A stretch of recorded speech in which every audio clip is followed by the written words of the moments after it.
Right, so just what are phishing scam memes? A lot of groups on Facebook and Google Plus and other social media sites tend to share images with scenarios on, like the zombie states of America, where to hide during the zombie apocalypse. Now obviously that doesn't imply that where you are is how screwed you are. It implies where's the best place to hide.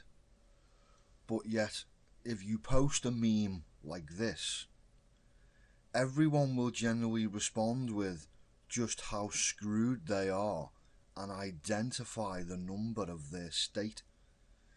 So right away, your state has been identified by yourself. This is often something you wouldn't share on your profile, but you've just given away in a comment section. Now, the way data mining is done is people generally post a meme that wants a specific key piece of information which doesn't seem important on its own, and how it's gathered is normally a pixie script or a bot connected to a web browser, and that will scan the URL for the post with the meme, and it will transfer the usernames as well as the responses into a Microsoft Excel file or another form of catalog and document. So if you post a meme like this one, most of the comments will say things like, well, I'm totally screwed, or that's me dead, or oh well, I should be fine. And people literally state which state that they're in. So right away you've got the person's full name and what state they're in. Now another meme that you'll probably see: you're trapped in and you've got to fill in the answer, and you're with, and you've got to fill in that answer, and it will have January to December with a list, and then it will have number 1 to 31 with another list. For example, this one, say you are born in January on the 11th, you would put trapped in Walmart with Herschel and Dale. The bot or the script will catalogue your name, the word January and the number 11.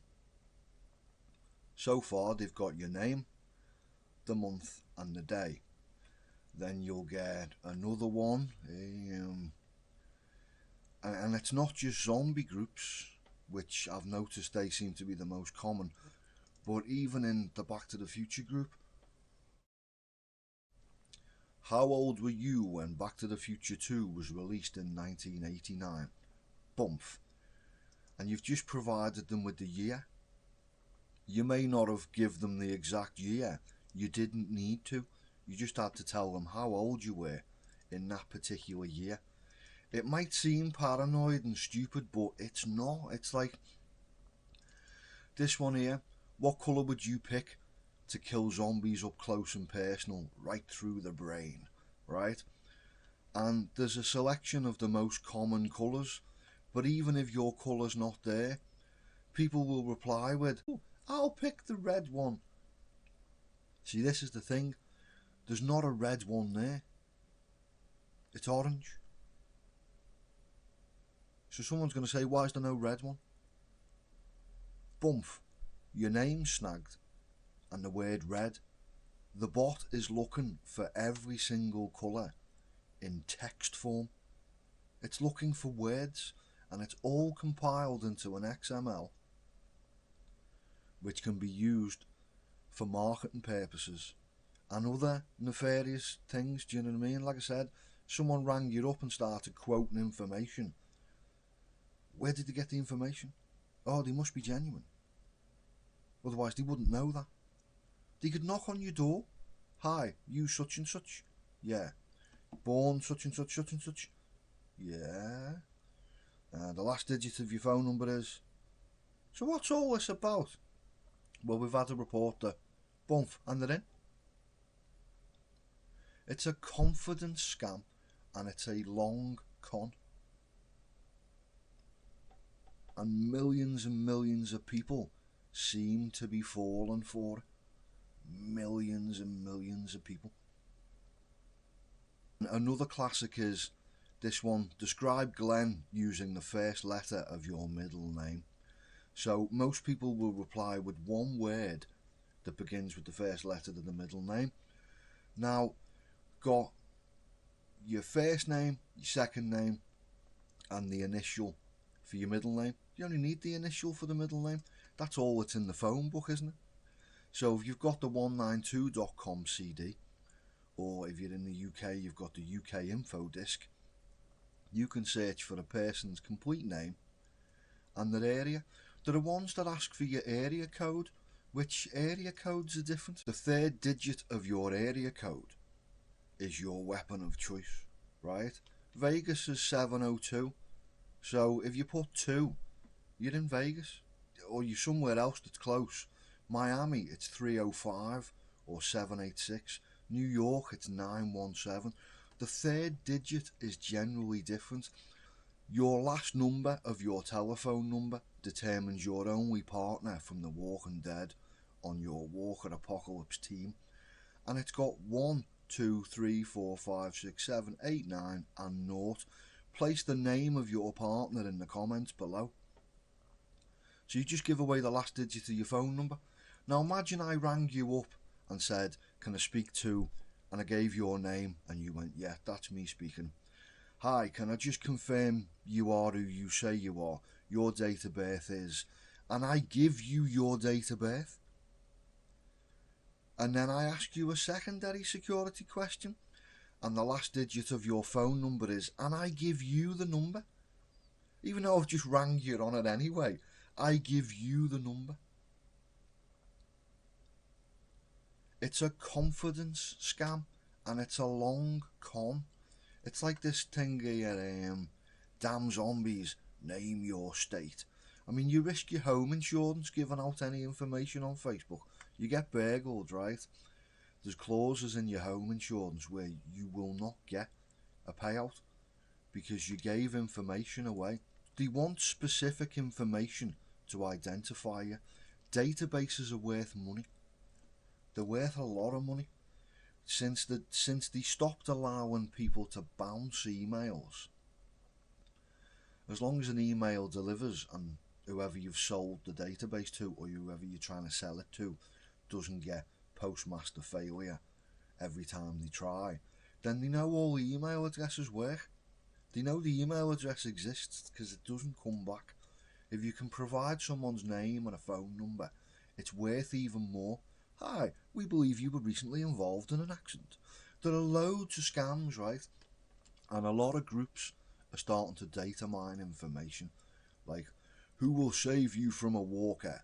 Capricorn, Aquarius, Pisces, Aries, right? You got Maggie, Abraham, Michonne, Tara. And then you got, were they successful? Your middle name initial. A to G, H to M, N to S, T to Z. Some of them only narrow down information, so they're not specific. But some of them are just to test. As long as a previous answer you gave falls within, then it verifies it each time. Walking Dead birthday game, January, I shot. February, I kissed. March, I stabbed. And then you got the day, Andrea, Carl, Daryl.